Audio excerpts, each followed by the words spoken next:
എല്ലാവർക്കും നമസ്കാരം. ആദ്യമായി മുല്ലപ്പെരിയാർ ഡാം ജനകീയ സമരസമിതി അതിൻ്റെ എല്ലാ പ്രവർത്തകർക്കും ഞാൻ നന്ദി രേഖപ്പെടുത്തുന്നു. ഈ ഒരു വിഷയം സംസാരിക്കുമ്പോൾ ഒരാൾക്കെങ്കിലും ഒരു വിണ്ടു വിചാരം തോന്നിയാൽ അത്രയും നല്ലത്. അതിൽ കൂടുതൽ ഒന്നും ഞങ്ങൾ പ്രതീക്ഷിക്കുന്നില്ല.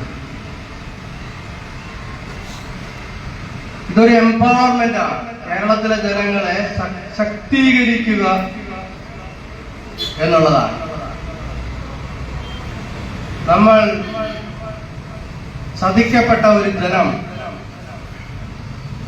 വഞ്ചിക്കപ്പെട്ട ഒരു ജനം, നമ്മൾ അടിമകളാണ് എന്നുള്ള സ്വത്വബോധം ഈ ജനങ്ങൾക്കുണ്ടാക്കി കൊടുക്കാൻ കഴിഞ്ഞാൽ ഇതുപോലെയുള്ള കാര്യങ്ങൾ വിജയിച്ചു. 4 കോടി ജനങ്ങളിൽ ഒരാൾക്കെങ്കിലും ഒരു ബോധോദയം ഉണ്ടായാൽ ഇന്നത്തെ ഈ യോഗത്തിന് ഒരു പ്രസക്തിയുണ്ട്, പ്രാബല്യമുണ്ട്. നമ്മളെ ആദ്യമായിട്ട് കേരളത്തിലെ ജനങ്ങളെ സ്പെസിഫിക് ആയിട്ട് ചതിച്ചത് ആരാണ്? എങ്ങനെയാണ് വൈദേശിക ശക്തികൾ കേരളത്തിലേക്ക് കടന്നു വന്നത്? നമ്മുടെ നാട്ടിലുള്ള സുഗന്ധദ്രവ്യങ്ങളെ തേടി കേരളത്തിലേക്ക് കടന്നു വന്നത് ആരാണ്? അവർ ഇവിടെ എത്തിയപ്പോൾ കണ്ടു കേരളത്തെ, ഈ മലയാള മണ്ണിനെ സഹ്യപർവ്വതത്തിലും അറബിക്കടലിനും മധ്യേയുള്ള ഒരു ചെറിയ സ്വർഗതുല്യമായ ഒരു സംസ്ഥാനത്തെ അവർ കണ്ടു. ഈ കേരളത്തിലുള്ള വനങ്ങൾ ബ്രിട്ടനിൽ നിന്ന് വരുന്നവർക്ക് ഒരു വലിയ പ്രതീക്ഷയായിരുന്നു, ആശ്ചര്യമായി. ഈ വനങ്ങളിൽ കണ്ടുള്ള അവർ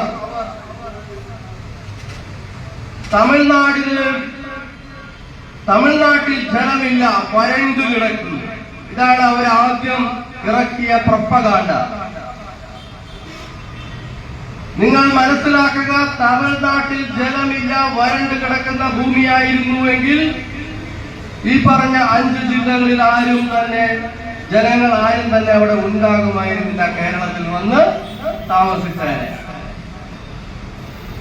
അപ്പൊ വരണ്ടു കിടക്കുന്ന ഭൂമി, ജീവിക്കാൻ നിർവാഹമില്ലാത്ത ഭൂമി, വെള്ളമില്ലാത്ത നാട് എന്ന് പറയുന്നത് അവരുടെ ആദ്യത്തെ പ്രൊപ്പഗാണ്ടയാണ്.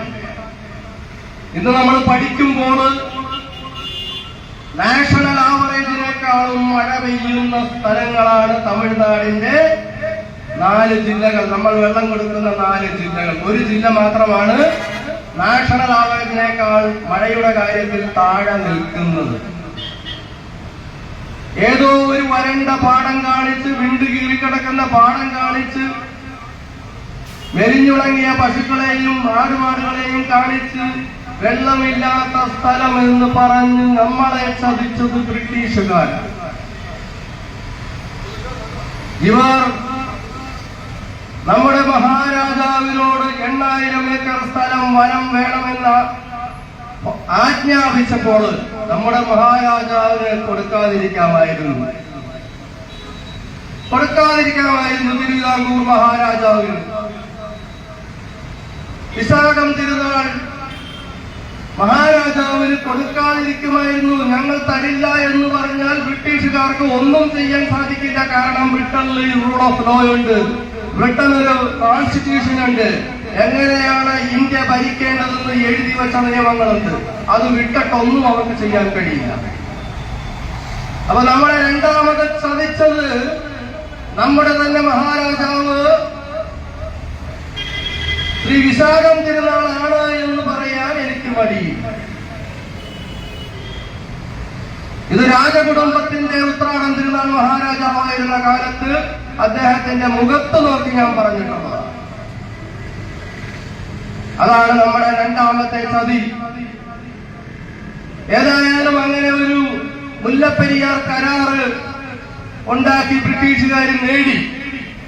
അന്നു മുതല് സർ CP രാമസ്വാമി അയ്യർ എന്ന് പറയുന്ന മഹാനുഭാവനായ ഒരു ദിവാൻ കേരളത്തിലുണ്ടായിരുന്നു. അദ്ദേഹത്തിന്റെ മനസ്സിന്റെ അന്തരാളങ്ങളിലുള്ള നീച്ചനായിരുന്നു മുല്ലപ്പെരിയാർ ഡാം കരാർ. അതുകൊണ്ട് ഈ കരാർ ലംഘനം നടത്തി ബ്രിട്ടീഷ് സർക്കാർ വൈദ്യുതി ഉൽപ്പാദിപ്പിക്കാനായിട്ട് പോയപ്പോൾ കരാർ ലംഘനം നടത്തി എന്ന് പറഞ്ഞ് sir CP Ramaswami Iyer Mullaperiyar dam കരാറിലെ ആർബിട്രേഷൻ ക്ലോസ് ഇൻവോക്ക് ചെയ്തുകൊണ്ട് കേസ് കൊടുത്തു. രണ്ട് ആർബിട്രേറ്റർമാർ പരസ്പരം വിയോജിച്ച് ഉത്തരവ് പറഞ്ഞപ്പോൾ ആർബിട്രേഷൻ ആക്ട് പ്രകാരം ഈ കേസ് അമ്പയർക്ക് വിട്ടു. കൽക്കട്ടയിലെ വലിയ പ്രസിദ്ധനായ നളിനി രഞ്ജൻ ചാറ്റർജി എന്ന് പറയുന്ന അമ്പയർ തിരുവിതാംകൂറിന് അനുകൂലമായ ആദ്യത്തെ വിധി പ്രഖ്യാപിച്ചു. അവിടെ നമ്മൾ ജയിച്ചപ്പോൾ സർ CP രാമസ്വാമി അയ്യർ എന്ന മഹാനായ ദിവാൻ മൂലം കേരളം ജയിച്ചപ്പോൾ നമ്മളെ പരാജയപ്പെടുത്തിയത് കേരള സർക്കാർ തന്നെയാണ്. സുപ്രീം കോടതിയിൽ മുല്ലപ്പെരിയാർ കേസ് വന്നപ്പോ 1941 ഈ കരാർ ഇല്ലാതായതാണ്. ഈ കരാർ റദ്ദു ചെയ്യപ്പെട്ടതാണ്. ബ്രിട്ടീഷുകാർ ഇന്ത്യ ഭരിച്ചിരുന്ന കാലഘട്ടങ്ങളിൽ ബ്രിട്ടീഷുകാർക്കെതിരെ ഒരു വിധി പ്രസ്താവിച്ച, ഒരു വിധി നേടിയെടുത്ത ഒരു ദിവാൻ നമുക്കുണ്ടായിരുന്നതാണ്. ഇത് വേണ്ടത്ര പ്രാധാന്യത്തോടെ സുപ്രീം കോടതിയിൽ അവതരിപ്പിക്കാൻ കഴിയാതെ നമ്മളെ വഞ്ചിച്ചത് നമ്മൾ തെരഞ്ഞെടുത്ത ജനകീയ സർക്കാരാണ്. സുപ്രീം കോടതിയിൽ മുല്ലപ്പെരിയാർ കേസ് OS 3 of 2006 എന്ന കേസ് വന്നപ്പോൾ നമ്മളെ ചതിച്ചത് നമ്മുടെ തന്നെ സർക്കാരാണ്. വേണ്ടത്ര കരുതലോടെ ഈ വിഷയം സുപ്രീം കോടതിയിൽ അവതരിപ്പിക്കപ്പെടാതെ പോയി. രണ്ടാമത്തെ ചതിയാണ്. മൂന്നാമത്തെ ചതി എന്ന് പറഞ്ഞാല് 1947 ബ്രിട്ടീഷുകാർ ഇന്ത്യൻ ഇൻഡിപെൻഡൻസ് ആക്ട് പാസാക്കിയിട്ടാണ് ഇവിടുന്ന് പോയത്. എന്തിനാണ് ഇന്ത്യൻ ഇൻഡിപെൻഡൻസ് ആക്ട് പാസാക്കിയത്? ഞാൻ നേരത്തെ പറഞ്ഞതുപോലെ നിയമവാഴ്ചയുള്ള ഒരു രാജ്യമാണ് ഗ്രേറ്റ് ബ്രിട്ടൻ. അതുകൊണ്ട് ബ്രിട്ടീഷുകാർ ഇവിടുന്ന് പോയതിനു ശേഷം ഇന്ത്യയിലെ ഏതെങ്കിലും ഒരു പൗരൻ ബ്രിട്ടീഷ് ഗവൺമെന്റിനെതിരെ, ക്രൗണിനെതിരെ, രാജാവിനെതിരെ ഒരു കേസുമായിട്ട് ബ്രിട്ടീഷ് കോടതിയിൽ പോയാൽ അവർക്ക് ബുദ്ധിമുട്ടാവും. അങ്ങനെ ആരും പോകരുത് എന്ന് വിചാരിച്ചിട്ടാണ് 1947 ഇന്ത്യൻ ഇൻഡിപെൻഡൻസ് ആക്ട് പാസാക്കിയത്. 1947 ഇന്ത്യൻ ഇൻഡിപെൻഡൻസ് ആക്ട് പാസാക്കിയപ്പോ ബ്രിട്ടീഷ് ഗവൺമെന്റ് നാട്ടുരാജ്യങ്ങളുമായിട്ടുള്ള മുഴുവൻ കരാറുകളും റദ്ദു ചെയ്തിട്ടാണ് പോയത്. അപ്പൊ 1947 കരാറില്ല. അത് രാജശാസനം കല്ല് പിളർക്കും, king can do no wrong എന്ന് ഇംഗ്ലീഷിൽ പറയും. അങ്ങനെ ഒരു രാജശാസനം നിലനിൽക്കെ, ഒരു റോയൽ പ്രൊക്ലമേഷൻ നിലനിൽക്കെ ഈ വിഷയം വേണ്ടത്ര പ്രാധാന്യത്തോടെ സുപ്രീം കോടതിയിൽ അവതരിപ്പിക്കാൻ കഴിയാതെ കേരള സർക്കാർ നമ്മെ ചതിച്ചു. നിരന്തരം ചതിക്കപ്പെട്ട് വഞ്ചിക്കപ്പെട്ട് ജീവിക്കുന്ന ഒരു ജനമാണ് കേരളത്തിലെ ജനം. 1956 സ്റ്റേറ്റ്സ് റീഓർഗനൈസേഷൻ വന്നു. ഭാഷാടിസ്ഥാനത്തിൽ ഇന്ത്യൻ സംസ്ഥാനങ്ങളെ അതിർത്തികൾ കൽപ്പിച്ച് വിഭജിച്ചു. ആ ഇന്ത്യൻ 1956 സ്റ്റേറ്റ്സ് റീഓർഗനൈസേഷൻ ആക്ട് പ്രകാരം മുല്ലപ്പെരിയാർ കരാർ നിലവിലില്ല. ഇതും വേണ്ടത്ര പ്രാധാന്യത്തോടെ സുപ്രീം കോടതിയിൽ അവതരിപ്പിക്കാതിരുന്നത് കൊണ്ട് നമ്മൾ പരാജയപ്പെട്ടു, കേരളം തോറ്റു. കാരണം നമ്മുടെ തന്നെ സർക്കാരാണ്. അതിനുശേഷം ഈ ഡാം തകർച്ചയിലാണ് എന്ന് IIT റൂർക്കി പറഞ്ഞു. ചെറിയ ഏജൻസിയല്ല, ഒരു ഡാമിനെ കുറിച്ച് പറയാനായിട്ട് കഴിവും ശക്തിയും പ്രാഗൽഭ്യവുമുള്ള ഇൻസ്റ്റിറ്റ്യൂഷനാണ് Indian Institute of Technology. IIT Roorkee പറഞ്ഞു, IIT ഡൽഹി പറഞ്ഞു, IIT-യോട് ഈക്വലന്റ് ആയിട്ടുള്ള ബാംഗ്ലൂരിലെ യൂണിവേഴ്സിറ്റി പറഞ്ഞു, കേരള സർക്കാർ നിയോഗിച്ച വിദഗ്ധ സമിതി പറഞ്ഞു, ഒരുപാട് ഭൂഗർഭ ശാസ്ത്രജ്ഞന്മാര് സീസ്മോളജിസ്റ്റുകൾ പറഞ്ഞു, ഹൈഡ്രോളജിസ്റ്റുകൾ പറഞ്ഞു. ഞാൻ എണ്ണി പറയാൻ ഉദ്ദേശിക്കുന്നില്ല. ഒരുപാട് സ്ട്രക്ചറൽ എഞ്ചിനീയേഴ്സ് പറഞ്ഞു Mullaperiyar dam is weak. Mullaperiyar dam തകർച്ചയിലാണെന്നാണ് ഈ ശാസ്ത്രജ്ഞരെല്ലാം പറഞ്ഞത്. 1964 സെൻട്രൽ വാട്ടർ കമ്മീഷനാണ് ആദ്യമായിട്ട് മുല്ലപ്പെരിയാർ ഡാം തകർച്ചയിലാണ് എന്ന് പറഞ്ഞത്. 60 വർഷം പിന്നിട്ടിട്ടും മുല്ലപ്പെരിയാർ ഡാം അവിടെ തന്നെയുണ്ട്. ഞാൻ കേരള സർക്കാരിനോട് വിവരാവകാശ നിയമപ്രകാരം ഇവിടെ എത്ര ഭൂകമ്പങ്ങൾ ഉണ്ടായി എന്ന് കേരള സ്റ്റേറ്റ് ഇലക്ട്രിസിറ്റി ബോർഡിനോട് ചോദിച്ചപ്പോൾ അവര് പറഞ്ഞത് 210 ഭൂകമ്പങ്ങൾ ഉണ്ടായിട്ടുണ്ട് എന്നുള്ളതാണ് ഈ കൊച്ചു കേരളത്തിൽ. നിങ്ങൾ ആലോചിക്കുക, നിങ്ങൾ നിൽക്കുന്ന ഈ എറണാകുളം പ്രദേശം അതിതീവ്ര ഭൂകമ്പ സാധ്യതയുള്ള 3rd സോണിലാണ്, റെഡ് സോണിലാണ്. നിങ്ങൾ ആലോചിക്കുക, 84 ഡാംസ് ഉണ്ടാക്കി വെച്ച് കേരളം സർക്കാർ നമ്മളെ ചതിച്ചപ്പോൾ നമ്മുടെ ശവപ്പെട്ടിയാണ് ഇവരുണ്ടാക്കി വെച്ചിരിക്കുന്നത് എന്ന് നിങ്ങൾ തിരിച്ചറിയുക. ഞാൻ ഈ നിൽക്കുന്ന ഈ സ്ഥലം പോലും ഒരു ഭൂകമ്പം ഉണ്ടാകാൻ സാധ്യതയുള്ള പ്രദേശമാണ്. ചെറിയ ഭൂകമ്പമല്ല സഹോദരന്മാരെ. റിക്ടർ സ്കെയിൽ 7+ മാഗ്നിറ്റ്യൂഡ് വരുന്ന ഭൂകമ്പം സാധ്യതയുള്ള അതിതീവ്ര ഭൂകമ്പ സാധ്യതയുള്ള മേഖലയിലാണ് ഈ എറണാകുളം. അപ്പോ കേരള സ്റ്റേറ്റ് ഇലക്ട്രിസിറ്റി ബോർഡ് പറയുന്നു ഇവിടെ 210 ചലനങ്ങൾ ഉണ്ടായി. ഏറ്റവും വലിയ ചലനം 4.2 റിക്ടർ സ്കെയിലിൽ മാഗ്നിറ്റ്യൂഡ് വരുന്നതാണ്. നിങ്ങൾ ആലോചിക്കുക, കേരളത്തിലെ ഏതെങ്കിലും ഡാമിന്റെ വിസിനിറ്റിയിലാണ്, അടുത്താണ് ഈ 4.2 വരുന്ന ഭൂകമ്പം ഉണ്ടായെങ്കിൽ ഡാമുണ്ടോ, ജനങ്ങളുണ്ടോ, നമ്മളുണ്ടോ, നമ്മുടെ നാടുണ്ടോ, വൃക്ഷലതാദികളുണ്ടോ, ഈ കെട്ടിടങ്ങളൊക്കെ ഉണ്ടോ? നിങ്ങൾ ആലോചിക്കുക, നമ്മൾക്ക് കൺമുമ്പിൽ കണ്ട ധർണയിലെ ഡാം ദുരന്തം നമ്മുടെ കണ്ണാലെ ദൈവം നമുക്ക് കാണിച്ചു തന്നിട്ടുള്ളതാണ്. മുല്ലപ്പെരിയാർ ഡാമും അതിന്റെ താഴെയുള്ള ഇടുക്കി ഡാമും അതിന്റെ താഴെയുള്ള അനവധി ഡാമുകളും ചേർന്ന് 100-120 TMC വെള്ളമുണ്ട്. ലിബിയയിലെ ഡർണയിലെ 2 TMC വെള്ളമുള്ള ഒരു ഡാം തകർന്നപ്പോൾ നമ്മൾ കണ്ടതാണ് ഒരു നഗരത്തെ മുഴുവനായും സംവഹിച്ചുകൊണ്ട് കടലിലേക്ക് പോയ കാഴ്ച നമ്മൾ TV-യിൽ കണ്ടതാണ്. നമ്മൾ വേറെ ഒരു കാഴ്ചയും കൂടി കണ്ടു. അങ്ങോട്ട് പോയ വെള്ളം വലിയ ഒരു സുനാമി പോലെ തിരിച്ച് 7 നില കെട്ടിടത്തിന്റെ മുകളിലൂടെ കയറി വരുന്നത് നമ്മൾ കണ്ടു. ഞാൻ പലപ്പോഴും ചിന്തിച്ചിട്ടുണ്ട്, ലിബിയയിലുണ്ടായ ഭൂകമ്പം, ഡർണയിലുണ്ട ഭൂകമ്പം എന്തിനാണ്? നമ്മുടെ കണ്ണു തുറപ്പിക്കാനാണ്. 120 TMC വെള്ളത്തോളം നമ്മുടെ തലയ്ക്ക് മുകളിൽ വെച്ചുകൊണ്ട് നിൽക്കുന്ന വിഡ്ഢികളായ നമ്മുടെ കണ്ണു തുറപ്പിക്കാനാണ് ഡർണയിൽ അങ്ങനെ ഒരു സംഭവം ഉണ്ടായത് എന്ന് ഞാൻ പലപ്പോഴും ചിന്തിക്കുന്നു. ഞാൻ പറഞ്ഞ ഈ വസ്തുതകളൊന്നും സുപ്രീം കോടതിയിൽ വരുത്താതെ ചതിച്ചത് നമ്മുടെ സർക്കാരുകളാണ്. നമ്മൾ വീണ്ടും വീണ്ടും ചതിക്കപ്പെടുന്നു, വീണ്ടും വീണ്ടും വഞ്ചിക്കപ്പെടുന്നു.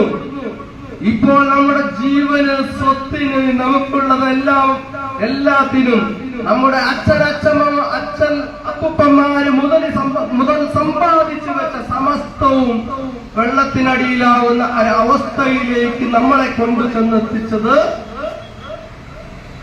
ഇവിടത്തെ രാഷ്ട്രീയമാണ് എന്ന് നിങ്ങൾ മനസ്സിലാക്കണം. നമ്മുടെ തലയില്, നമ്മുടെ മക്കളുടെ സ്ഥാനത്ത്, നമ്മുടെ കുടുംബത്തിന്റെ സ്ഥാനത്ത് കയറിയിരിക്കുന്നത് രാഷ്ട്രീയമാണ്. ഞാൻ കോൺഗ്രസ് ആണ്, ഞാൻ CPM ആണ്, ഞാൻ BJP ആണ്, ഞാൻ മറ്റേ പാർട്ടിയാണ്, ഞാൻ ഈ പാർട്ടിയാണ്.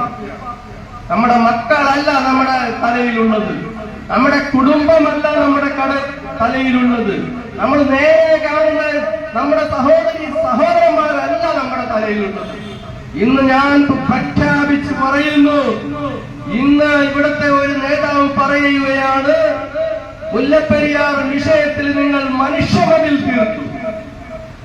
മനുഷ്യമതിൽ തീർത്തു എന്ന് പറഞ്ഞാൽ കേരളത്തിന്റെ ഒരറ്റം മുതലും മറ്റേ അറ്റം വരെ മനുഷ്യമതിൽ തീർക്കാനായിട്ട് നിങ്ങൾ സന്നദ്ധരാണ്.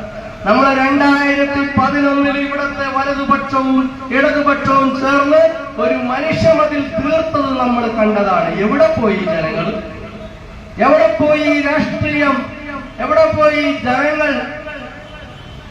നമ്മൾ നിരന്തരം വേട്ടയാടപ്പെട്ടുകൊണ്ടിരിക്കുന്ന ഇരകളാണ് എന്ന് കേരളത്തിലെ ജനങ്ങൾ മനസ്സിലാക്കണം. ഇത് നമ്മുടെ കുട്ടികളുടെ ജീവന ഭീഷണിയായി വന്ന ഈ നിമിഷത്തിൽ പോലും നമ്മൾക്ക് യാതൊരു ചാഞ്ചല്യവുമില്ല. നമ്മൾ തിന്നും കുടിച്ചും കല്യാണം കഴിപ്പിച്ചു കൊടുത്തും കല്യാണം കഴിച്ചും ആർമാദിച്ച് ജീവിക്കുന്ന ആളുകളായി മാറുന്ന നാളെയെ കുറിച്ച് നമ്മൾ ചിന്തയില്ല. നമ്മുടെ ഇന്നത്തെ കാര്യം മാത്രമേ ചിന്തയുള്ളൂ. പക്ഷേ നമ്മുടെ തൊട്ടടുത്ത് കിടക്കുന്ന തമിഴ്നാടിന് നാളെയെ കുറിച്ച് ചിന്തയുണ്ട്, മറ്റന്നാളിനെ കുറിച്ച് ചിന്തയുണ്ട്, അടുത്ത വർഷത്തെ കുറിച്ച് ചിന്തയുണ്ട്. പിടിച്ച പിടിയാരെയല്ലേ അവര് ഒരു രാഷ്ട്രീയവും നോക്കാതെ മെറീന ബീച്ചിലേക്ക് ജനങ്ങൾ, തമിഴ് ജനത, നമ്മുടെ പ്രിയപ്പെട്ട സഹോദരന്മാര് മെറീന ബീച്ചിലേക്ക് ഒരു കൊടിയും പിടിക്കാതെ തമിഴ് ജനത ഒറ്റക്കെട്ടായി എത്തിച്ചേർന്നത് എന്തിനാണ്? അതാണ് നമ്മൾ ചിന്തിക്കണം. കേവലം ഒരു സ്പോട്ടിന് വേണ്ടിയാണ് അവർ മറീന ബീച്ചിലേക്ക് കൊടി പിടിക്കാതെ പോയത്. തമിഴ് ജനത ജല്ലിക്കെട്ട് അത് ഞങ്ങളുടെ രക്തമാണ്, ഞങ്ങളുടെ വികാരമാണ്, തമിഴ്നാടിന്റെ പൈതൃകമാണ്. അവിടെ തൊട്ടുള്ള കളി വേണ്ട. നിങ്ങൾ മനസ്സിലാക്കുക, നമ്മൾ നിർവികാരമായി ഇരിക്കുന്നത് നമ്മുടെ മക്കളുടെ ജീവന്റെ മുമ്പിലാണ്. നമ്മൾ നിർവികാരമായി നിൽക്കുന്നത് ഈ നാടിന്റെ തനിമയ്ക്കെതിരായിട്ടാണ്. നിങ്ങൾ മനസ്സിലാക്കുക, അവിടെ ജല്ലിക്കെട്ടെന്ന് പറയുന്ന ആ സ്പോട്ടിന് വേണ്ടി മാത്രം തമിഴ് ജനത ഒന്നിച്ച് മെറീന ബീച്ചിൽ വന്നപ്പോ എല്ലാ രാഷ്ട്രീയ നേതാക്കളും മെറീന ബീച്ചിലേക്ക് വന്നു. കാരണം അവിടെയുള്ള സകല പാർട്ടികളും ഒത്തൊരുമിച്ച് മറീന ബീച്ചിലേക്ക് വന്നത്, DMK വന്നത്, AIDMK വന്നത്, BJP വന്നത്, പിന്നെ ഒരുപാട് രാഷ്ട്രീയ പ്രസ്ഥാനങ്ങൾ, കോൺഗ്രസ് വന്നത്, ഒരുപാട് രാഷ്ട്രീയ പ്രസ്ഥാനങ്ങൾ വന്നത് കേവലം തമിഴന്റെ ഒരു പൈതൃകമായ ജല്ലിക്കെട്ട് വിഷയത്തിനാണെന്ന് നമ്മൾ ഓർക്കണം. അതാണ് തമിഴൻ ആ നാടിനു വേണ്ടി ഏതറ്റം വരെയും പോകണം, ഏതറ്റം വരെയും പോകും. ഭാഷയ്ക്ക് വേണ്ടി, തമിഴ് സംസ്കാരത്തിന് വേണ്ടി, ആ സംസ്കൃതിക്ക് വേണ്ടി അവർ ഏതറ്റം വരെയും പോകും. നമ്മളോ നമ്മുടെ ഈ ജീവന്റെ, ഈ കേരളത്തിന്റെ ഏറ്റവും പ്രധാനമായ ഘടകം എന്താണെന്ന്, പ്രശ്നം എന്താണെന്ന് വെച്ചാൽ മുല്ലപ്പെരിയാർ വിഷയമാണ്. മുല്ലപ്പെരിയാർ വിഷയം മാത്രമാണ്. അതിനേക്കാൾ വലിയൊരു പ്രശ്നം കേരളത്തിലില്ല. നമ്മൾ നോക്കുക, ഇന്ന് അന്തിച്ചർച്ച നടത്തുന്ന മാധ്യമങ്ങൾ എന്താണ് ചർച്ച ചെയ്യുന്നത്? നമ്മുടെ സമയം മെനക്കെടുത്താനായിട്ട് എന്തെല്ലാം കാര്യങ്ങളാണ് ഇവർ ചർച്ച ചെയ്യുന്നത്? ഈ വലിയ ജനാധിപത്യ വിഷയത്തെ, ജനകീയ വിഷയത്തെ ഇവർ പരാമർശിക്കുന്നുണ്ടോ എവിടെയെങ്കിലും? അതാണ് നമ്മുടെ ദൗർഭാഗ്യം. നമ്മുടെ മാധ്യമങ്ങൾ നമ്മളെ ചതിച്ചു. നിരന്തരം വേട്ടയാടപ്പെടുന്ന ഒരു ജനത, ചതിക്കപ്പെടുന്ന ജനത, വഞ്ചിക്കപ്പെടുന്ന ഒരു ജനതയായി നമ്മൾ മാറുന്നു. നമ്മൾ മുല്ലപ്പെരിയാർ സമരസമിതി രൂപീകരിച്ചുകൊണ്ട് സമരം നടത്തി. കേരളം മുഴുവനും ആബാലവൃത്തം ജനങ്ങളും ആ സമരത്തെ ഏറ്റെടുത്തു. എന്നിട്ടെന്താ ഉണ്ടായത്? സമരം കൊടുമ്പിരിക്കൊണ്ട് ഭാരതത്തിന്റെ പ്രധാനമന്ത്രി അന്തരിച്ച മഹാനായ മൻമോഹൻ സിംഗ് ചർച്ചയ്ക്ക് വന്ന ദിവസം കേരളത്തിന്റെ മുഖ്യമന്ത്രിയും തമിഴ്നാടിന്റെ മുഖ്യമന്ത്രിയും ഒരുമിച്ചുണ്ടായ ഒരു ദിവസം. ആ ദിവസം ഈ സമരസമിതി പറഞ്ഞു, ഞങ്ങൾക്ക് ഇതുവരെ പറഞ്ഞത് എന്താണ്, അന്ന് വരെ പറഞ്ഞത് എന്താണ്? പുതിയ കരാർ. അതായിരുന്നു മുദ്രാവാക്യം. കേരളം മുഴുവൻ ഏറ്റുപിടിച്ച ഒരു മുദ്രാവാക്യം എന്താണ്? പുതിയ ഡാം, പുതിയ കരാർ. ആ ഒരു ദിവസം, അതായത് പ്രധാനമന്ത്രി ഈ പ്രശ്നത്തിൽ ഇടപെടാൻ നിശ്ചയിച്ച ഒരു ദിവസം, ഇവരുടെ മുദ്രാവാക്യം അങ്ങ് മാറി. ഇവരുടെ മുദ്രാവാക്യം മാറി. തണൽ മതി. അപ്പൊ എന്തായി? കേരളത്തിലെ മുഴുവൻ ജനങ്ങളും വിഡ്ഢികളായി. പുതിയ ഡാം, പുതിയ കരാർ എന്ന് പറഞ്ഞ് സമരം ചെയ്തവര് അവസാന നിമിഷം തണൽ മതി. വീണ്ടും കേരളത്തിലെ ജനങ്ങൾ വഞ്ചിക്കപ്പെട്ടു, ചതിക്കപ്പെട്ടു, വേട്ടക്കാരന്റെ കൊലക്കത്തിക്ക് ഇരയായി. എന്താണ് ഈ തണൽ സംഭവം? നമ്മൾ ചിന്തിക്കണം. ഇവര് പറഞ്ഞുകൊണ്ട് നടക്കുന്നത് തണലെന്ന ആശയം സുപ്രീം കോടതി ജഡ്ജ്മെന്റിലുണ്ട്. അതിനു മുമ്പ് ഞാൻ പറയട്ടെ, ഈ സമരസമിതിയുടെ നേതാവ് തണലെന്ന ആശയം പറഞ്ഞതിന്റെ കാരണം എന്തായിരിക്കുമെന്ന് നമ്മൾ ചിന്തിക്കണം. തണൽ വന്നാൽ അവരിപ്പോഴും കടലിൽ കൂടെ തന്നെയാണ് വെള്ളം കൊണ്ടുപോകുന്നത്. അപ്പോ ഈ തണൽ എന്ന ആശയത്തിന് ഒരു സ്ഥിര പ്രതിഷ്ഠ ലഭിച്ചാൽ എന്ത് സംഭവിക്കും? 999 വർഷത്തെ കരാർ അതുപോലെ നിലനിൽക്കും. അത് തമിഴ്നാടിന്റെ ആവശ്യമാണ്. 999 വർഷം. നമ്മൾ മരിച്ചാലും നമ്മുടെ മക്കൾ മരിച്ചാലും അടുത്ത 5 6 തലമുറകൾ അപ്രത്യക്ഷമായാലും 10 നൂറ്റാണ്ട് കാലത്തേക്ക് ഈ കരാർ നിലനിൽക്കണം എന്നുള്ളത് തമിഴ്നാടിന്റെ ആവശ്യമാണ്. അപ്പൊ ഈ കരാർ നിലനിർത്തണം 10 നൂറ്റാണ്ടിന്. കരാറിൽ തുടരുത്.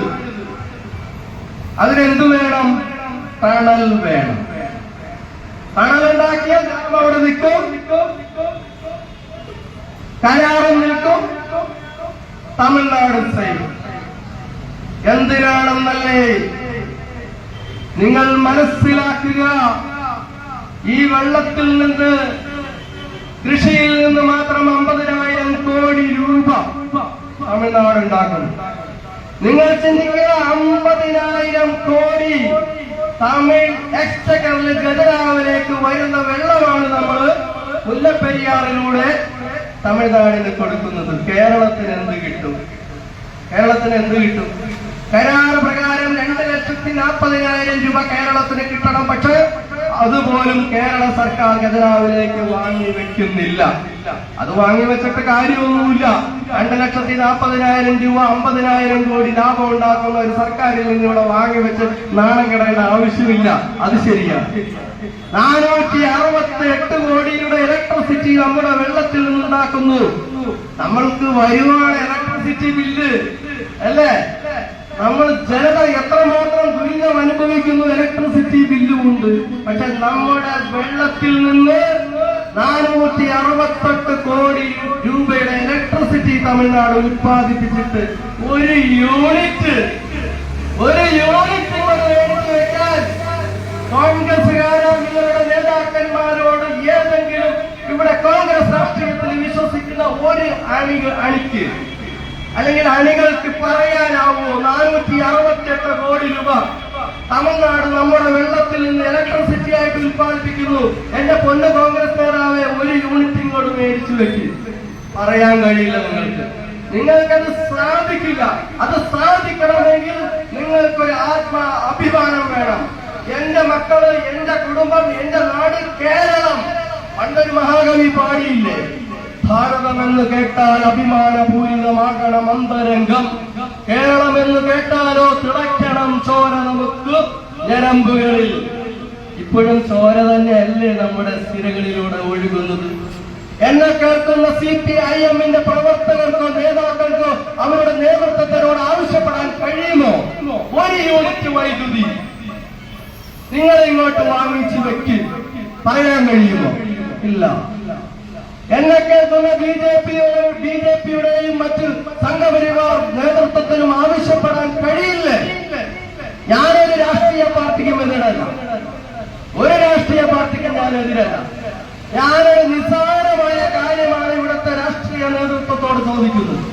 ഇവിടുത്തെ NDA എന്ന് പറയുന്ന മുന്നണിക്ക് അതിൽപ്പെട്ട ആളുകൾക്ക്, LDF എന്ന് പറയുന്ന മുന്നണിക്ക് അതിൽപ്പെട്ട ആളുകൾക്ക്, UDF എന്ന് പറയുന്ന മുന്നണിക്ക് അതിൽപ്പെട്ട ആളുകൾക്ക് ഒരു യൂണിറ്റ്, നിങ്ങൾ 468 കോടി രൂപയുടെ ഇലക്ട്രിസിറ്റിയെ കുറിച്ച് ചിന്തിക്കേണ്ട, ഒരു യൂണിറ്റ് വൈദ്യുതി തമിഴ്നാട്ടിൽ നിന്ന് കേരളത്തിലേക്ക് വാങ്ങിച്ചു വെക്കാൻ ആവശ്യപ്പെടാൻ കഴിയുമോ?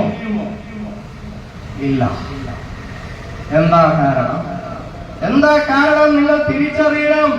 തമിഴ്നാടിന്റെ ബഡ്ജറ്റിൽ ഒരു ബഡ്ജറ്ററി തമിഴ്നാടുമായിട്ട് നടന്ന് പിടിക്കുന്നുണ്ട് മുല്ലപ്പെരിയാർ ഫണ്ട്.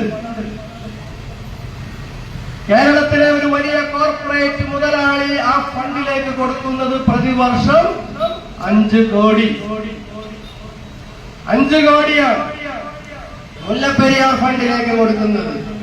നമ്മുടെ ഒരു കോർപ്പറേറ്റ് മുതലാളി 5 കോടി കൊടുക്കുന്നുണ്ട്.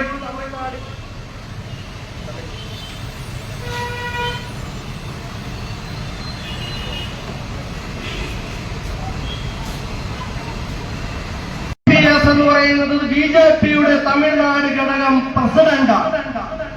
അദ്ദേഹം പരസ്യമായി പറഞ്ഞു, മുല്ലപ്പെരിയാർ വിഷയം എന്ന് പറയുന്ന വിഷയത്തിൽ കേരളത്തിലെയും തമിഴ്നാട്ടിലെയും രാഷ്ട്രീയ നേതൃത്വത്തിന് ഒരു അവിശുദ്ധ ബന്ധമുണ്ട്. അൺഹോളി നെക്സസ്, അങ്ങനെ അദ്ദേഹം ആ വാക്ക് പറഞ്ഞത്. Unholy Nexus between the politicians of Kerala and the politicians of Tamil Nadu. അപ്പോൾ നമ്മൾ വായിക്കണം വരികൾക്കിടയിലൂടെ, നമ്മൾ വായിക്കണം നമ്മുടെ അറിവിന്റെ ഇടയിലൂടെ. നമ്മളെയൊക്കെ വിറ്റ് നമ്മുടെയൊക്കെ ജീവനൊരു വില കണക്കാക്കി പണം വാങ്ങിച്ചിട്ടുള്ളവരാണ് കേരളത്തിന്റെ രാഷ്ട്രീയ നേതൃത്വം എന്ന് നിങ്ങൾ തിരിച്ചറിയണം. അല്ല എന്നുണ്ടെങ്കിൽ ഞാൻ വെല്ലുവിളിച്ചു പറയുന്നു, ഈ വഞ്ചി സ്ക്വയറിൽ നിന്നുകൊണ്ട് ബഹുമാനപ്പെട്ട ഹൈക്കോടതിയുടെ മുമ്പിൽ നിന്നുകൊണ്ട് കേരളത്തിലെ സമസ്ത രാഷ്ട്രീയ നേതൃത്വത്തെയും വെല്ലുവിളിച്ചുകൊണ്ട് അഡ്വക്കേറ്റ് റസൽ ജോയി പറയുന്നു, ഞാൻ ഈ പറയുന്നത് തെറ്റാണ് എങ്കിൽ തിരുത്താൻ ഞാൻ തയ്യാറാണ്. എന്നെ തെറ്റാണെന്ന് ബോധ്യപ്പെടുത്താൻ നിങ്ങൾക്ക് കഴിയുമോ?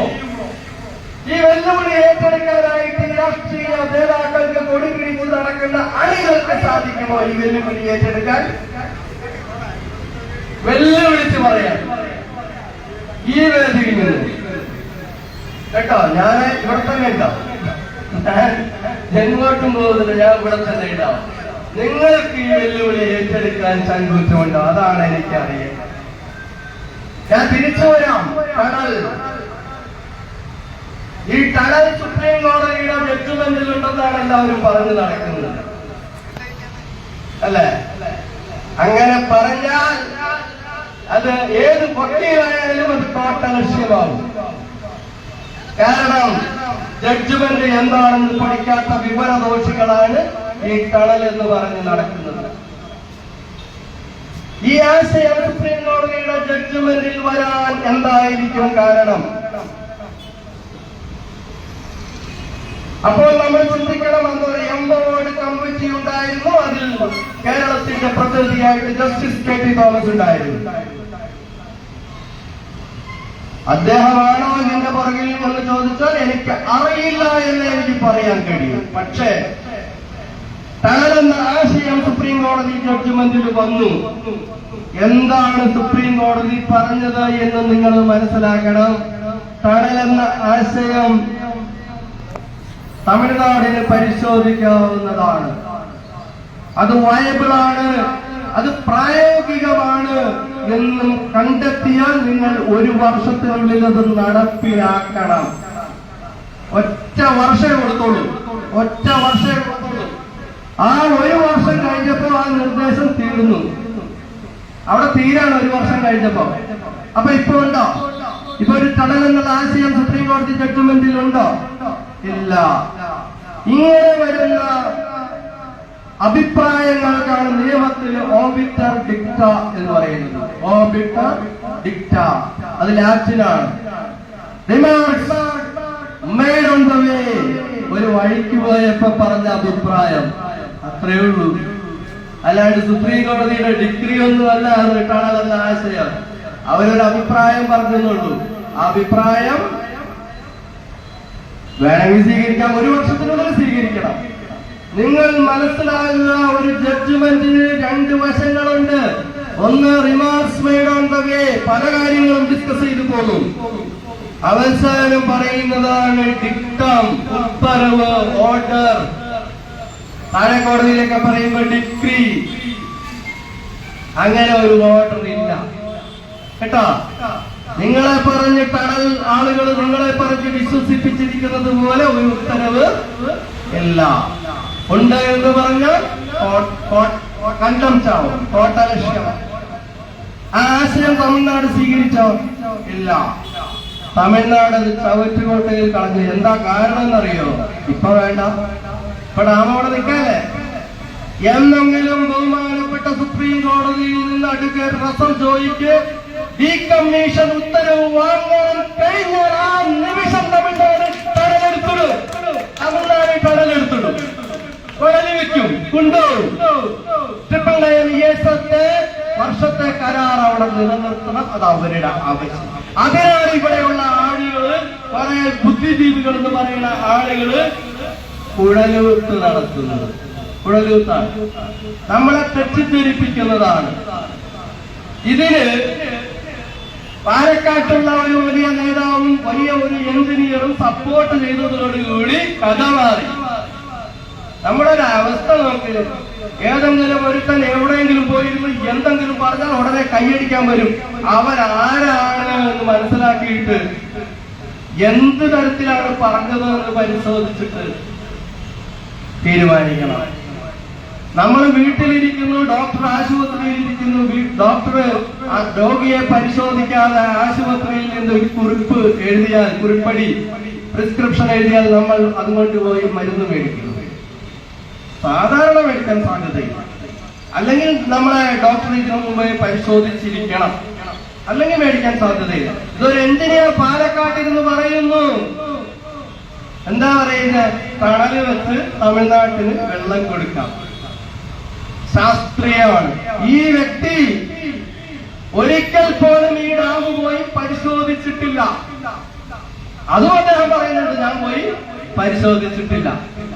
അപ്പൊ അദ്ദേഹം പോയി പരിശോധിക്കാതെ പറഞ്ഞ ഒരു അഭിപ്രായം എടുത്തുകൊണ്ട് കുറെ ആളുകൾ നടക്കാണ്. വലിയ സംഭവമായിട്ട് ടണൽ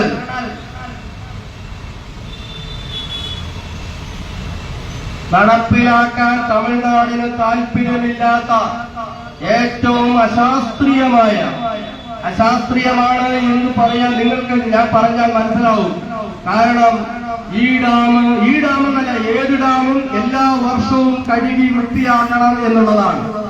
ഡാമിന്റെ അടിയിൽ അടിഞ്ഞുകൂടിയിരിക്കുന്ന ചെളി നീക്കം ചെയ്ത് ഡാം വൃത്തിയാക്കണം എന്നുള്ളതാണ് ഡാം മാനുവലിൽ പറയുന്നത്. നിങ്ങൾ മനസ്സിലാക്കുക, 1895 ഡാം കമ്മീഷൻ ചെയ്ത അന്ന് മുതൽ ഇന്ന് വരെയും സിൽട്ട് റിമൂവ് ചെയ്തിട്ടില്ല. അപ്പോ 112 അടിക്ക് താഴെ ചെളിയാണ്. അവിടെ 50 അടിക്ക് കൊണ്ടുപോയി ടണൽ വെച്ചാല് സിൽട്ടായിരിക്കും ടണലിലൂടെ വരിക. വരുമോ? പുറത്തങ്ങോട്ട് വന്നാൽ ടണലെ അടഞ്ഞ് സിൽട്ട് മൂടി ഒന്നും കടക്കാതെയാവും. അപ്പൊ സിൽട്ട് റിമൂവ് ചെയ്യണം, ചെളി റിമൂവ് ചെയ്യണം.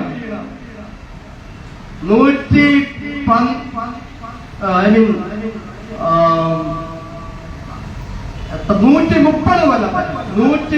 കൊല്ലത്തെ ചളി അതിന്റെ അകത്തുണ്ട്. എറണാകുളം സിറ്റിയെ മൊത്തത്തിൽ മൂടാവുന്ന ചെളി നിങ്ങൾക്ക് പെട്ടെന്ന് മനസ്സിലാക്കാൻ വേണ്ടിയിട്ടാണ്. എറണാകുളം നഗരത്തെ ആലുവ മുതൽ ഫോർട്ട് കൊച്ചി വരെ, തൃപ്പൂണിത്തുറ മുതൽ ഈ ഹൈക്കോർട്ട് വരെയൊക്കെ മൊത്തം മൂടി, ചെളിയിൽ മൂടാൻ മാത്രം ചെളിയുള്ള, അതായത് 64 സ്ക്വയർ കിലോമീറ്റർ സ്ഥലത്തെ ചെളിയാണ്. ഈ ചെളി അവിടെ കൊണ്ടുപോയിടും. ഫോറസ്റ്റ് ഇടാൻ പറ്റില്ല. ഫോറസ്റ്റ് ഇടാൻ സമ്മതിക്കുമോ ഫോറസ്റ്റുകാര്? ഇനി ഫോറസ്റ്റുകാര് സമ്മതിച്ചാൽ തന്നെ ഫോറസ്റ്റിലെ മുഴുവൻ സർക്കാർ ഉദ്യോഗസ്ഥന്മാരെയും കേന്ദ്ര സർക്കാർ പിരിച്ചുവിടും. അതിനുള്ള ഫോറസ്റ്റ് സംരക്ഷണ നിയമങ്ങൾ ഈ രാജ്യത്തുണ്ട്. അത് ഫോറസ്റ്റിൽ ഇടാൻ പറ്റും. തമിഴ്നാട്ടിൽ എവിടെയെങ്കിലും ഇടാൻ പറ്റുമോ? തേനിയിലെ കർഷകര് സമ്മതിക്കുമോ ഈ ചെളി കൊണ്ടോ ഈ തേനിയിലിടാൻ? ഇല്ല. കാരണം നമ്മളെ പോലെ ബോധമില്ലാത്ത ആൾക്കാരല്ല തമിഴ്നാട്ടിലുള്ളത്. ഒരു തുള്ളി അവരവിടെ കയറ്റത്തില്ല. പിന്നെ എവിടെ കൊണ്ടോ ഇടും. അതൊന്ന്. രണ്ടാമത്, ഈ തണൽവാദികൾ വിശ്വസിച്ചിരിക്കുന്നത് മുല്ലപ്പെരിയാർ റിസർവോയർ ഏരിയ എന്ന് പറയുന്നത് കടൽ പോലെ ഇങ്ങനെ കിടക്കാവുന്നതാണ്. കടൽ പോലെ എന്ന് പറയാൻ പറ്റില്ല, ഇങ്ങനെ നിരപ്പായിട്ട് കിടക്കാവുന്നത് അല്ല.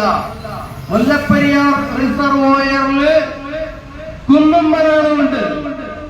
ഒരു ടണൽ വെച്ചാൽ അതിലുള്ള വെള്ളം മാത്രം അങ്ങോട്ട് പോകും, ബാക്കി വെള്ളം അവിടെ തന്നെ കിടക്കും. അപ്പൊ ഒന്നുമല്ല, രണ്ടുമല്ല, മൂന്നുമല്ല, 50 60 100ഓളം ടണലുകൾ വെക്കേണ്ടി വരും.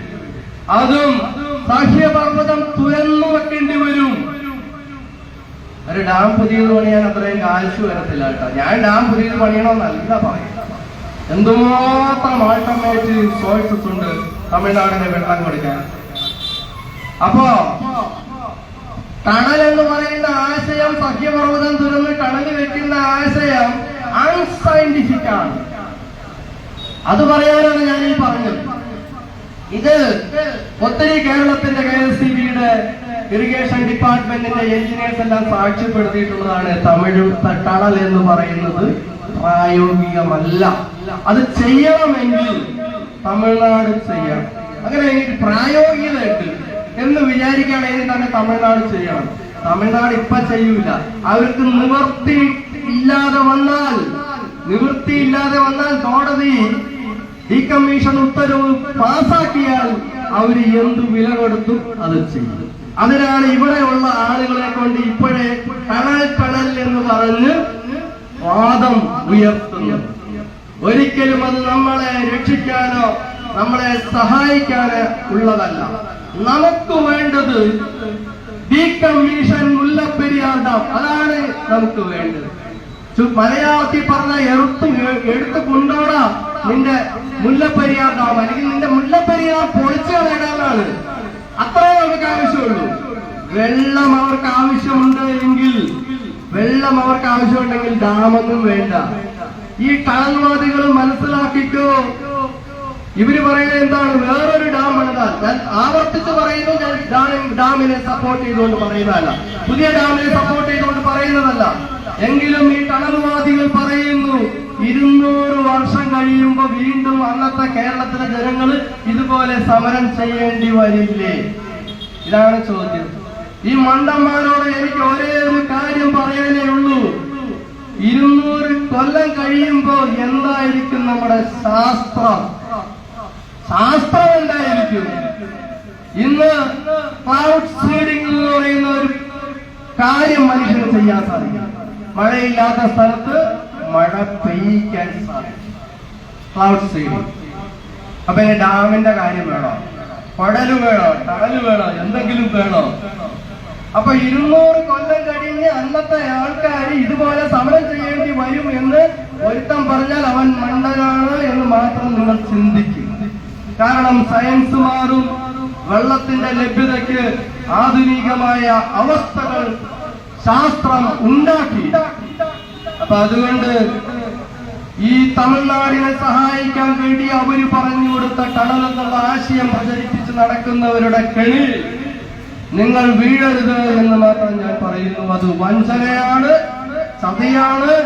കേരളത്തിലെ ജനങ്ങൾ നിരന്തരം ചതിക്കപ്പെടുന്നതിന്റെയും വഞ്ചിക്കപ്പെടുന്നതിന്റെയും ഭാഗം മാത്രമാണ്.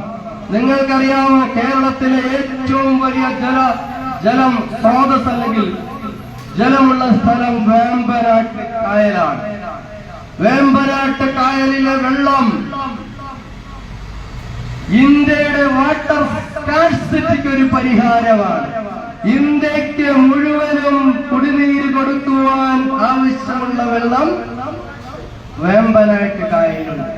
വേമ്പനാട്ട് കായലിലെ വെള്ളം പടിഞ്ഞാറോട്ടൊഴുകി അറബിക്കടലിൽ പതിക്കുന്ന വെള്ളമാണ്. ഈ വെള്ളത്തെ തിരിച്ചൊഴുകി തമിഴ്നാട്ടിലെ ചെന്നൈയിലേക്ക് ഒഴുകാൻ ശാസ്ത്രത്തിന് ഇന്ന് കഴിവും. നിങ്ങൾക്കറിയാമോ, വേമ്പനാട്ട് കായലിലെ പള്ളാത്തുരുത്തി എന്ന് പറയുന്ന മേഖലയിൽ നിന്ന് വെള്ളം ചെന്നൈ സിറ്റിയിലേക്ക് എത്തിക്കാൻ ശാസ്ത്രം ഇന്ന് സന്നദ്ധമാണ്. പോകുന്ന വഴിക്ക് പലയിടത്തും ഹൈഡ്രോ ഇലക്ട്രിക് പ്രോജക്ട്സും ഉണ്ടാക്കാം, അതായത് കറന്റും ഉൽപ്പാദിപ്പിക്കാം. അതിന് ശാസ്ത്രം സന്നദ്ധം. ഒരു കാര്യമുണ്ട്, അങ്ങനെ ഒരു പ്രോജക്റ്റ് വന്നാൽ 50,000 കോടി രൂപ ലാഭമുണ്ടാക്കുന്നു എന്ന് Tamil Nadu irrigation department, agriculture department പറയുമ്പോ അത് 2-10 വർഷം മുമ്പ് പറഞ്ഞതാകട്ടെ. ഇപ്പൊ അത് കൂടിയിട്ടുണ്ടാവും. നമുക്കതിൽ നിന്ന് ഒരു 10,000 കോടിയെങ്കിലും തരേണ്ടി വരും. അതിനവർ ഒരുക്കമാണ്. മേടിക്കാൻ നമ്മുടെ രാഷ്ട്രീയം സമ്മതിക്കില്ല. ഞങ്ങൾക്ക് ഖജനാവിലേക്ക് 5 പൈസ വേണ്ട, ഞങ്ങൾക്ക് ഞങ്ങളുടെ പോക്കറ്റിൽ മതി. ഇതാണ്, ഖജനാവിലേക്ക് വരാൻ സമ്മതിക്കില്ല. അപ്പൊ 50,000 കോടിയിൽ നിന്ന് ഒരു 10,000 കോടി കിട്ടിയാൽ ഇവിടത്തെ ഒരു ചെറുപ്പക്കാരനും അമേരിക്കയിൽ പോകും, ജോലി ചെയ്യാൻ, കാണാൻ വേണ്ടി പോകും, ടൂറിസ്റ്റ് ആയിട്ട് പോകും, ജോലി ചെയ്യാൻ പോകില്ല. ആരെങ്കിലും ജർമ്മനിയിലോ യൂറോപ്പിലോ എവിടെയെങ്കിലും പോവോ? ഇല്ല, ഒരിക്കലും പോകേണ്ടി വരില്ല. ഈ 13,000 കോടി രൂപ വൈദ്യുതി വാങ്ങുവാൻ വേണ്ടി കേരള സർക്കാർ ചെലവഴിക്കുന്നതിൽ നിന്ന് 438 കോടിയെങ്കിലും കുറയും. നമ്മുടെ സൗരോർജം ഉപയോഗിച്ച്, സൗരോർജ പ്ലാന്റുകൾ ഉപയോഗിച്ച് ഡാമില്ലാതെ തന്നെ ഇലക്ട്രിസിറ്റി ഉൽപ്പാദിപ്പിക്കാൻ നമുക്ക് കഴിയും. നമ്മുടെ കന്യാകുമാരി മുതൽ കാസർഗോഡ് വരെയുള്ള തീരപ്രദേശം ഉൾക്കൊള്ളിച്ചുകൊണ്ട് നമുക്ക് വിൻഡ് മിൽസുകൾ സ്ഥാപിക്കാൻ കഴിയും, കാറ്റാടി യന്ത്രങ്ങൾ. അപ്പൊ എന്ത് സംഭവിക്കും? നമുക്ക് വൈദ്യുതിക്ക് പൈസ കൊടുക്കണ്ട. മനസ്സിലായോ? വൈദ്യുതി സ്വയം പര്യാപ്തമായ ഒരു സംസ്ഥാനമാകുന്ന നമ്മൾ. നിങ്ങൾക്കറിയുമോ, ഈ വെളിച്ചം ഇപ്പൊ ഉണ്ടായത് നന്നായി, എനിക്ക് നന്നായിട്ട് നിങ്ങളെ പറഞ്ഞു മനസ്സിലാക്കാൻ പറ്റും. ഈ വെളിച്ചത്തിൽ നിന്ന് യൂറോപ്പിൽ, ജർമ്മനിയിൽ ഫോട്ടോ വോൾട്ടൈക് എന്ന സാങ്കേതിക വിദ്യ ഉപയോഗിച്ച് വൈദ്യുതി ഉൽപ്പാദിപ്പിക്കുന്നു. അപ്പൊ നമ്മുടെ കഴിഞ്ഞ വേനൽക്കാലത്ത് കേരള സർക്കാർ പറഞ്ഞു, നിങ്ങൾ ഉച്ചയാവുമ്പോ പുറത്തേക്ക് ഇറങ്ങല്ലേ, നിങ്ങൾക്ക് സൂര്യാഘാതം വരും. ഒരു വലിയ എനർജി സോഴ്സാണ് നമ്മൾ നഷ്ടമാക്കുന്നത്. കാരണം സൗരോർജത്തിൽ നിന്ന് വൈദ്യുതി ഉൽപ്പാദിപ്പിച്ചാൽ, കാറ്റാടി യന്ത്രങ്ങളിൽ നിന്ന് വൈദ്യുതി ഉൽപ്പാദിപ്പിച്ചാൽ 13,000 കോടി രൂപയ്ക്കുള്ള വൈദ്യുതി വാങ്ങൽ അവസാനിക്കും. 13,000 കോടിക്ക് വൈദ്യുതി വാങ്ങുന്നു എന്ന് പറഞ്ഞാൽ എത്ര രൂപ ഈ രാഷ്ട്രീയ നേതൃത്വത്തിന്റെ പോക്കറ്റിൽ വരുമെന്ന് നിങ്ങൾ ചിന്തിക്കുക. ഭരണപക്ഷവും പ്രതിപക്ഷവും അല്ലാത്ത പക്ഷവും അടങ്ങുന്ന രാഷ്ട്രീയ നേതൃത്വത്തിന് എത്ര രൂപ അവരുടെ പോക്കറ്റിൽ വരും എന്ന് നിങ്ങൾ ചിന്തിക്കുക. അത് പോകരുത്. നാട് നശിച്ചാലും നമ്മൾ നന്നാവണം. ഈ കരിമണൽ കേരളത്തിന്റെ തീരപ്രദേശങ്ങളിലുള്ള കരിമണൽ നാടിന്റെ സ്വത്താണ്. ഈ നാടിന്റെ നമ്മൾക്ക് ഓരോരുത്തർക്കും അവകാശപ്പെട്ടതാണ്. എന്നിട്ട് നമ്മൾക്ക് എന്തെങ്കിലും കിട്ടണ്ട? കരിമണലുമായി ട്രില്യൺസ് ആൻഡ് ട്രില്യൺസ് ഡോളേഴ്സിന്റെ വിലയുള്ള, ഇന്ത്യൻ കറൻസി അല്ല, ഡോളേഴ്സിന്റെ വിലയുള്ള കരിമണൽ നമ്മുടെ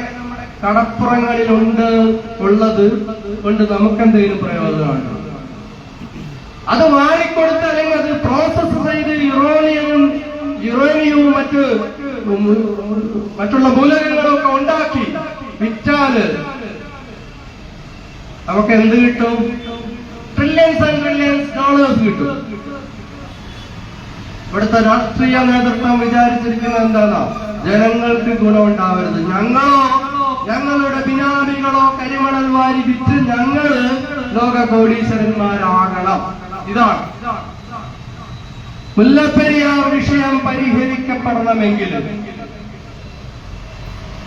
നിങ്ങൾ ചെയ്യേണ്ടത് ഒന്ന് മാത്രം. അത് നിങ്ങൾക്ക് സാധിക്കും. നിങ്ങൾക്ക് മുല്ലപ്പെരിയാർ വിഷയം പരിഹരിക്കണമെന്നുണ്ടെങ്കിൽ അത് നിങ്ങൾക്ക് സാധിക്കും. ഒരു മുഖ്യമന്ത്രിയും വേണ്ട, ഒരു പ്രതിപക്ഷ നേതാവും വേണ്ട, ഒരു MLA-യും വേണ്ട, ഷിയർ വേസ്റ്റായ 20 MP-മാരും വേണ്ട. ഒരു പ്രയോജനമില്ലാത്ത, കേരളത്തിന് നാളിതുവരെ ഒരു പ്രയോജനമില്ലാത്ത ശ്രീമാൻ AK ആന്റണി അടക്കം ഇന്ന് വരെയുള്ള 20 MP-മാരെ കൊണ്ട് ഒരു പ്രയോജനവും കേരളത്തിൽ ഉണ്ടായിട്ടില്ല. അവരുടെയൊക്കെ രാഷ്ട്രീയം ഉണ്ടല്ലോ, നിങ്ങളുടെ തലയിലുള്ള രാഷ്ട്രീയം, ആ രാഷ്ട്രീയം കൊണ്ട് മാറ്റി വെക്കുമ്പോ നിങ്ങളുടെ ബുദ്ധി തെളിയും, ബോധം തെളിയും, മുല്ലപ്പെരിയാർ പ്രശ്നത്തിന് പരിഹാരം ഉണ്ടാവും. അല്ലാത്തടത്തോളം കാലം ഈ പ്രശ്നമായിട്ട് തന്നെ അവസാനിക്കും. ഈ പ്രശ്നത്തിൽ വലഞ്ഞ് ചതിക്കപ്പെട്ട് മക്കളുടെ മൂക്കിൽ ചെറുകേറി മരിക്കുമെന്നാണ് ശാസ്ത്രജ്ഞർ പറയുന്നത്. അഡ്വക്കേറ്റ് റസ്സൽ ജോയി പറയുന്നതല്ല. അത് നിങ്ങൾ തിരിച്ചറിയാം. UN എഞ്ചിനീയേഴ്സ് ഇവിടെ വന്ന് പഠനം നടത്തി പറഞ്ഞില്ലേ, എല്ലാം പഠനങ്ങളും ക്രോഡീകരിച്ചുകൊണ്ട് ന്യൂയോർക്ക് ടൈംസ് പറഞ്ഞില്ലേ. ഇനി ആരും പറയണ്ട. ഞാൻ സുപ്രീം കോടതിയിൽ ഹാജരാക്കിയിരിക്കുന്ന 210 ഭൂകമ്പങ്ങളുടെ ലിസ്റ്റ് നിങ്ങൾ മനസ്സിലാക്കിയാൽ മതി. വലിയ ദുരന്തമാണ് കേരളത്തിന്റെ മുമ്പിലുള്ളത്, കേരളത്തിന്റെ മുകളിലുള്ളത്. നമ്മുടെ മുകളില് 120 TMC വെള്ളമുണ്ട്. 120 TMC എന്ന് പറഞ്ഞാൽ വലിയ പല കടലുകളാണ്. മനസ്സിലായോ? വലിയ കടലുകളാണ്. ഈ കടലുകൾ നിൽക്കുന്നത് നമ്മുടെ മലയാറ്റൂർ മലയുടെ ഒരു 600 കിലോ, ഏറ്റവും കുറഞ്ഞത് 600 മീറ്റർ ഉയരത്തിലാണ്. മലയാറ്റൂർ മലയുടെ 600 മീറ്റർ ഉയരത്തിലാണ് ഈ വെള്ളം കെട്ടി നിർത്തിയിരിക്കുന്നത്. അതിനോട് പോകാനുള്ള ഒരു അവസ്ഥ. ഞാനിത് പറയുന്നത് എവിടെ നിന്നാണെന്നും കൂടി നിങ്ങൾ ചിന്തിക്കണം. 36 ഡാം തകർന്ന ഇന്ത്യ മഹാരാജ്യത്തിൽ നിന്നാണ് ഞാനിത് പറയുന്നത്. 36 ഡാം, 36 ഡാമിന്റെ അടിയിലും എന്നെ പോലെയുള്ള കുറെ ആളുകൾ വന്നു നിന്നത് പറഞ്ഞതാണ്. ഈ ഡാം തകരും, നിങ്ങൾ മരിക്കും, നിങ്ങൾ നാമാവശേഷമാവുമെന്ന് പലരും പറഞ്ഞതാണ്. എന്നിട്ട് ആരെങ്കിലും കേട്ടോ? കേൾക്കാത്തതിന്റെ പരിണത ഫലം എന്തായിരുന്നു? ഈ സത്യശ്യാമള കേരളത്തിൽ ഉണ്ടാകരുത്. നമ്മൾ ജീവിച്ചിരിക്കുമ്പോൾ നമ്മുടെ മക്കൾക്ക് ഈ ഭീഷണി, ഈ ദുരന്തം സംഭവിക്കരുത്. അതിന് നിങ്ങളോട് എനിക്ക് ആവശ്യപ്പെടാനുള്ളത്, ഈ മുല്ലപ്പെരിയാർ ഡാമിന്റെ ഡീകമ്മീഷൻ വരെ, അത് നിർവീര്യമാക്കുന്നത് വരെയെങ്കിലും നിങ്ങളുടെ തലയിലുള്ള രാഷ്ട്രീയം എടുത്തു മാറ്റുക. നിങ്ങളുടെ ബുദ്ധി തെളിയട്ടെ, ബോധം തെളിയട്ടെ. ഈ നാടിന് വേണ്ടത് എന്താണെന്ന് നിങ്ങൾക്ക് മനസ്സിലാവട്ടെ.